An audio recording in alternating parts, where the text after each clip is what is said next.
que salen del aire. Miren, señores, hubo una información que ayer la vi publicada en el Diario Libre.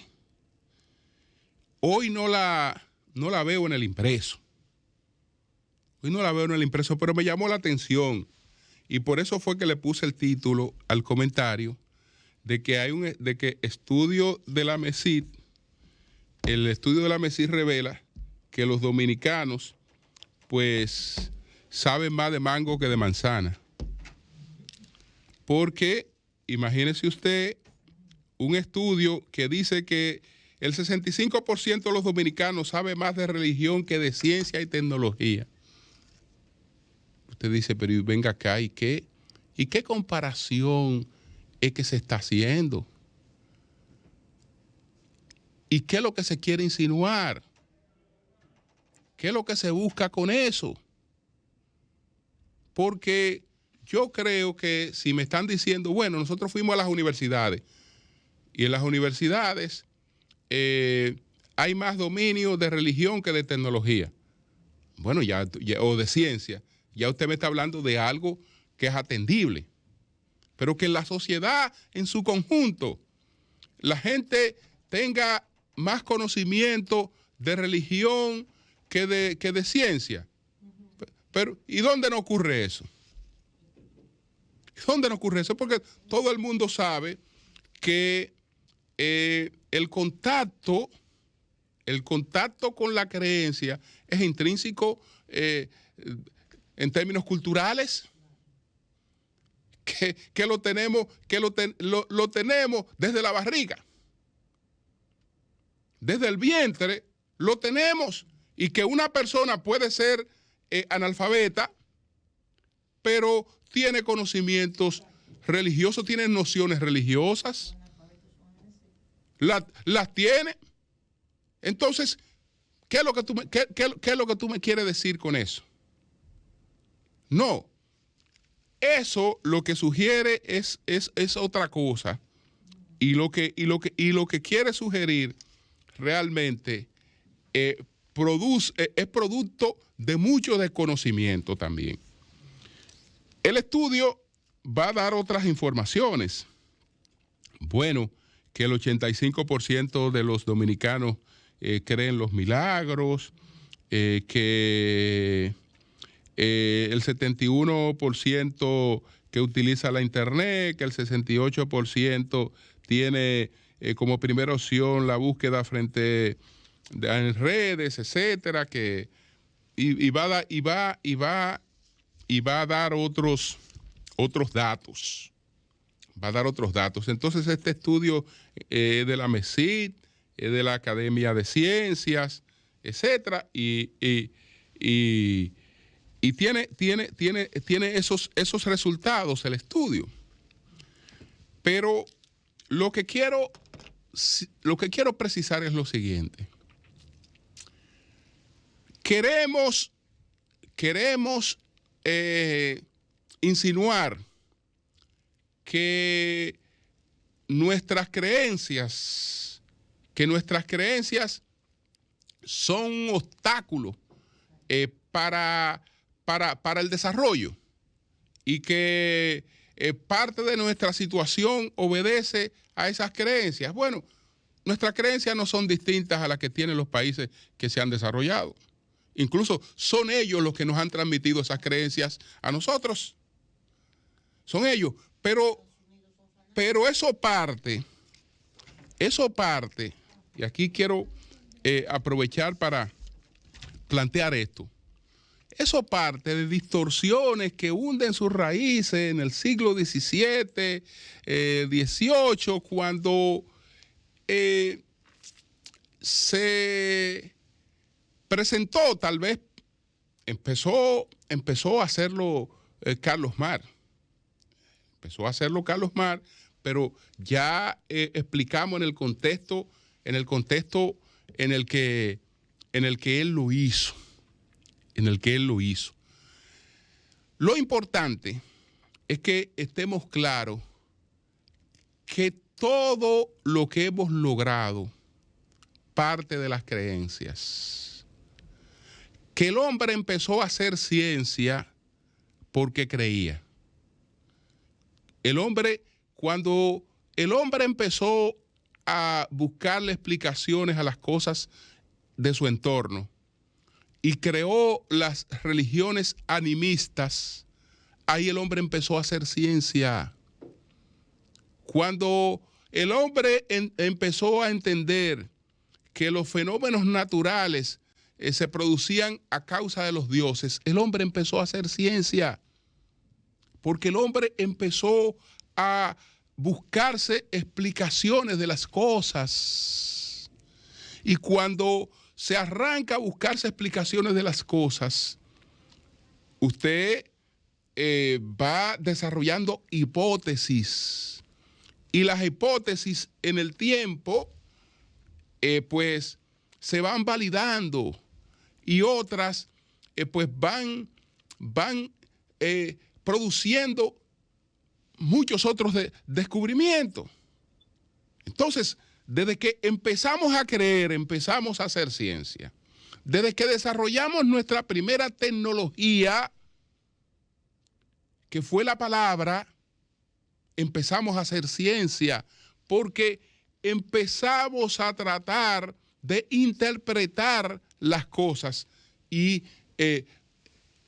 digamos, sintetizarlas en palabras, sintetizarlas en expresiones, comunicarlas. Ya eso implicaba un desarrollo tecnológico. Entonces ese desarrollo tecnológico nos va llevando por distintos caminos, porque todo parte de unas raíces. Y cuando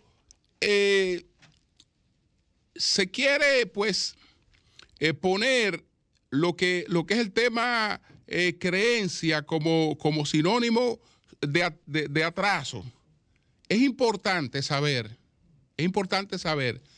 que todo lo que ha ocurrido en la humanidad, incluso el progreso tecnológico del que nos vanagloriamos actualmente, nacen de reformas que se produjeron en la iglesia. Y le puedo citar 3 reformas fundamentales, incluyendo una que casi no se conoce, de la que casi no se habla, pero que fue la primera. Fue la primera. Y todavía esa reforma nos influye. La primera reforma que se hizo en la Iglesia Católica fue la reforma que impulsaron las órdenes mendicantes. 2 órdenes mendicantes. Una que la encabezaba un señor que se llamaba Francisco de Asís y otra que la encabezó un señor que se llamó Domingo de Guzmán. La de Francisco de Asís se dedicó a elementos de la fe. Ambas tenían un elemento común.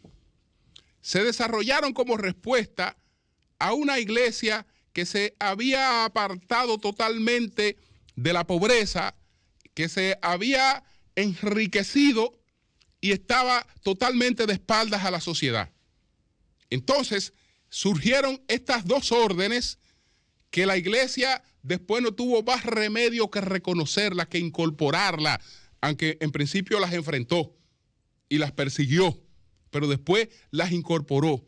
Estas 2 órdenes mendicantes de Asís y de Domingo de Guzmán. La de Domingo de Guzmán es la que le ha dado a la humanidad el mayor nivel de conocimiento que haya alcanzado. Porque la de Domingo de Guzmán se dedica a la parte académica. Hasta entonces el conocimiento era monástico, es decir, el conocimiento se cultivaba en encierro, en monasterios. Y esa orden dice que el conocimiento hay que popularizarlo, que el conocimiento debe darse desde el nacimiento. Y de esa orden van a ser un discípulo de esa orden, que es el doctor Tomás de Aquino, que se le invoca y mucha gente va a decir, no, es un atrasado. Tomás de Aquino, el escolástico. Pero él es tan atrasado que para aprender cualquier cosa tenemos que ir a una escuela. El escolástico. ¿De dónde vienen las escuelas y la popularización de las escuelas? ¿Y quiénes son los que plantean que el niño no debe solo ya ser educado en la tradición? El niño era educado en la tradición, en las costumbres. No, el niño debe ser educado desde temprano en el conocimiento. Y a partir de ahí creamos las escuelas. Y entonces, todo lo que empieza desarrollándose desde esa óptica, después se separa y se independiza. Y va buscando su propio nivel. Va buscando su propio nivel. Entonces, esas cosas es bueno que se manejen. Esa fue la primera reforma. Y la iglesia realmente la asimiló y la humanidad también se benefició de esa primera reforma. Después estuvo una segunda reforma totalmente desconocida, pero esa reforma parió la tercera reforma, que es la que nosotros más conocemos. La segunda reforma, que fue la reforma impulsada por John Wycliffe y Jan Hus, la iglesia la enfrentó condenándolo a ambos a la hoguera, porque ellos planteaban la abolición del papado, entre otras cosas. Ellos planteaban que no deberían adorarse a los santos y planteaban una serie de cosas. Bueno, la iglesia enfrentó eso con toda su brutalidad y ambos fueron quemados en la Inquisición. Pero esa segunda reforma no quedó en vano, porque esa segunda reforma realmente fue reasumida por la tercera reforma, que es la reforma que impulsa Lutero. Y esa reforma que impulsa Lutero no va a tener solamente influencia en la iglesia o en crear el protestantismo. Esa reforma va a darnos el mundo que tenemos hoy. Porque es verdad que esa reforma nos sumió en principio en la peor etapa que ha tenido el conocimiento por las quemas de los libros. Nos llevó a una guerra de 30 años, pero de esa guerra de 30 años nació la paz de Westfalia, y la paz de Westfalia ha sido la base de la organización del sistema mundial de naciones. Ha sido la paz de Westfalia, que nació de la guerra que produjo esa reforma. Es decir, que en definitiva los resultados de esa reforma nos llevaron a un ordenamiento mundial distinto. Entonces, no es que atraso, no, hay de todo. Y todo ha tenido realmente sus aportes, sus luces, sus sombras, etcétera, etcétera, etcétera. Con relación a eso, ya dejo para mañana un estudio que está presentando el Ministerio de Economía, Planificación y Desarrollo, con la misma cosita. Yo creo que el presidente Abinader hoy debe llamar al ministro de Economía, Planificación y Desarrollo, Pavel Issa, y hacerle la siguiente pregunta. Pavel, entonces en 3 años nosotros aquí lo único que hemos hecho es aumentar la miseria de las mujeres. Porque el estudio dice que lo único que ha hecho la situación de las mujeres es empeorar. Eso es lo que dice el estudio. Pero el estudio está en contraste con lo que dice la Tesorería de la Seguridad Social. Pero ¿qué pasa? Que esos estudios los manejan ONG o especialistas de ONG, y si esos estudios no repiten una serie de cosas, entonces después no hay financiamiento para la ONG. Es decir, lo mismo de siempre, que por una misma actividad, que los hombres ganan más que las mujeres, que los hombres ganan más que las mujeres por tiempo productivo. Bueno, lo que dice la Tesorería de la Seguridad Social no es así. Ahora, cuando usted hace comparaciones como la siguiente, en esas comparaciones, claro, vámonos al sector salud. Cuando vamos al sector salud, ¿por qué los hombres ganan más que las mujeres? Bueno, porque la mayoría de las profesionales que trabajan en el sector son enfermeras. Y entonces tú me vas a decir que mira la desproporción salarial aquí en el sector salud. Mira los ingresos de las mujeres y mira los ingresos de los hombres. Pero bueno, tú me estás diciendo que una enfermera gana menos que un médico. No, tú tienes que decirme si un enfermero, de los pocos que hay, gana más que una enfermera. Si un médico gana más que una médica. Eso es lo que tú tienes que compararme, porque tú no puedes decirme, no, que la mayoría son enfermeras y mira la desproporción que hay, pero la desproporción está dada por eso.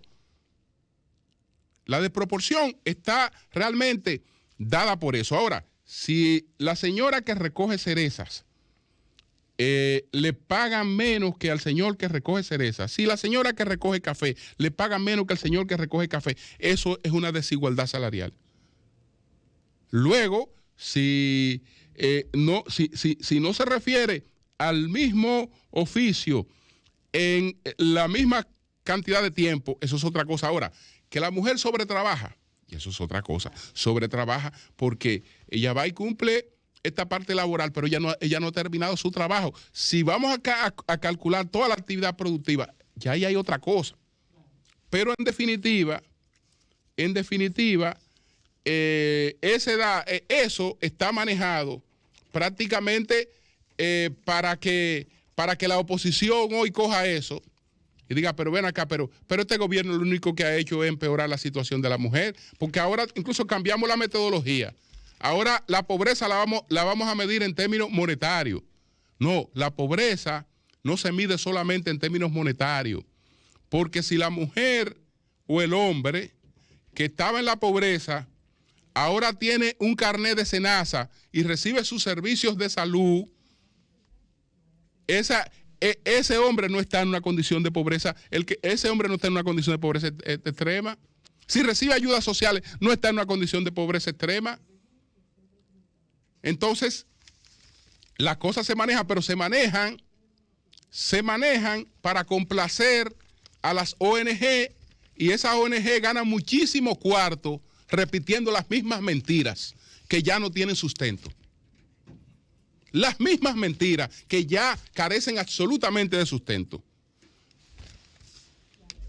Quiero finalmente, porque mencioné ese tema y quiero finalmente tratarlo.